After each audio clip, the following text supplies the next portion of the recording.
Bonjour et bienvenue sur une nouvelle vidéo sur la cybersécurité. Donc ici, on va voir un laboratoire et comment exploiter une requête forgée du côté serveur qui contrôle ou qui filtre ses entrées à partir d'une liste blanche. Donc une liste blanche, en fait, ça veut dire qu'il va contrôler si le lien qu'on va mettre sur l'entrée existe sur une liste qu'elle considère fiable. Donc on a un laboratoire qui a une fonctionnalité qui vérifie les données sur un système interne.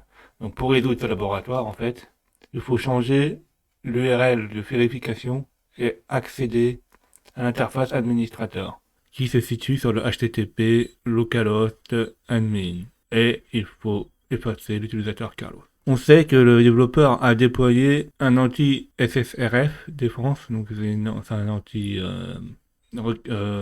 forgeage de requêtes du côté client et qu'on doit le contourner. La première chose à faire, c'est d'accéder au laboratoire. Donc on clique sur Access the Lab. Une fois que ceci est fait, on est sur ce type de shop.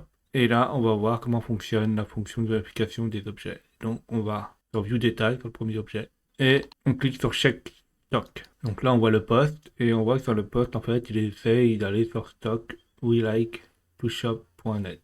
Alors, peut-être ça, c'est un URL qu'il a dans sa liste blanche. Donc, il faudra le copier ou le mettre quelque part, le mémoriser. Modifions l'URL avec le localhost. Donc, on fait Open Recent Tweet Request Editor. Une fois que ceci est fait, on accède à ce panneau-là et là, on peut modifier notre requête. Donc, comme on avait dit, on va faire un HTTP localhost. Donc, par exemple, on va le mettre en adresse IP.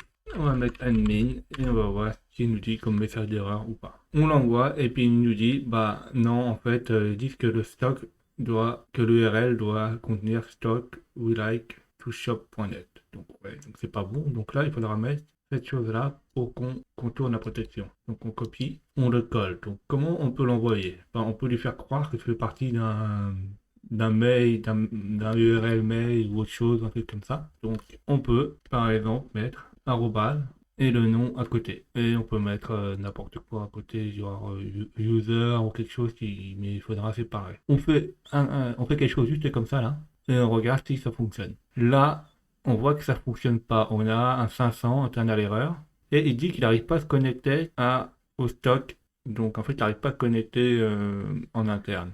Donc c'est sûrement parce qu'on n'a pas réussi à séparer le localhost et du stock là. En fait, il essaye de tout connecter en même temps. Donc en fait, il faut séparer le localhost du stock with like to shop.net. Pour faire ça, il faut mettre un arrobase. Comme ça va créer un séparateur. En fait, ça va être l'URL, ça va être un objet, et là, l'admin va recoller derrière. Faisons ceci. Envoyons-le. Et là, on a le même message d'erreur. Donc, external, check must be shock.net. Donc, en fait, là, on a un autre problème, c'est qu'il n'arrive pas à séparer ça en deux parties. Il doit, en fait, sûrement considérer d'avoir une protection qui enlève ou qui autorise pas ce genre de choses. Par exemple, on peut essayer de mettre user à côté, voir ce que ça donne. On a le même message d'erreur. Donc, pour qu'il prenne le message dièse comme il faut, il faudra sûrement l'encoder. Donc, on encode. On fait un full encode. Donc, on peut l'encoder une fois, par exemple. On l'envoie. Et là, on a toujours la même erreur. Bon, ça se trouve, peut-être qu'il le décode. Hein. Peut-être qu'on l'encode une deuxième fois. Donc, peut-être faire un double encodage en URL. Enfin, on le encode une deuxième fois. On copie, on remplace. Et on voit ce que ça donne. Donc là, on l'envoie. Ah, là, on a un HTTP 1.200. C'est-à-dire qu'on est sur une page valide. Et est-ce qu'on a...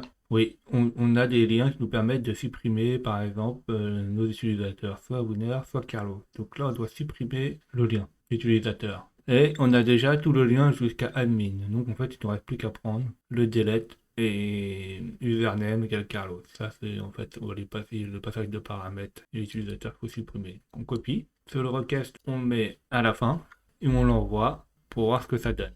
Ah, là, on voit que ça a effacé Carlos et que le laboratoire a été résolu. Donc, c'est bon. Donc ici, on a vu hein, qu'il fallait utiliser deux ou trois astuces pour aller à notre fin. Des fois, il faut utiliser 5-6 d'affilée jusqu'à temps qu'on trouve des astuces pour résoudre notre problème.